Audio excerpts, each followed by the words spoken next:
নামকরা রেস্টুরেন্টের চা খেয়ে অন্নপ্রাশনের ভাত উঠে আসলো।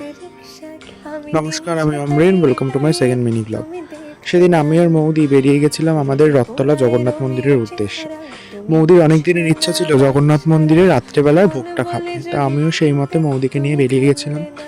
জগন্নাথ মন্দিরে যখন ভোগ দিচ্ছিল তখন ভিডিও করার সময় পাইনি, তবে তোমাদের বলে দিই, উড়িষ্যার যে দই ভাত হয় সেটা পেয়েছিলাম আমরা ভোগে।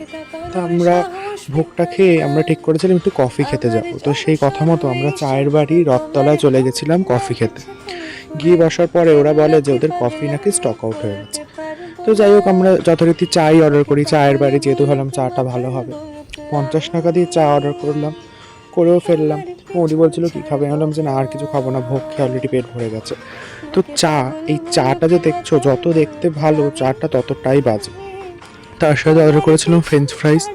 তো ফ্রেঞ্চ ফ্রাইস তো অ্যাজ ইউজুয়াল যেরকম হয়, ন্যাচারাল ওরকম ফ্রোজেন ফ্রেঞ্চ ফ্রাইস ফ্রাই করে দিয়ে দিয়েছে, ভালোই। তবে চাটা ছিল অতীব জঘন্য। আমাদের আশেপাশেও যারা বসেছিলেন তারাও চাটা খেয়ে একদম অসন্তুষ্ট হয়েছেন, কেউ কেউ তো ঝামেলাও করতে আমরা দেখলাম আমাদের সামনে। মৌদি তো সোজা চাটা খেয়েই একদম না বলে দিল। বেরোনোর সময় আমাকে ওদের স্টাফ জিজ্ঞেস করছিল চাটা কেমন, আমি বলে দিয়েছি একদমই ভালো নয়, ফ্রেঞ্চ ফ্রাইসটা ঠিকঠাক। তবে তোমরা যদি চায়ের বাড়ি দিয়ে চা খেতে চাও খেতে পারো, তবে আমাদের ভালো লাগেনি। Thank you for watching, by.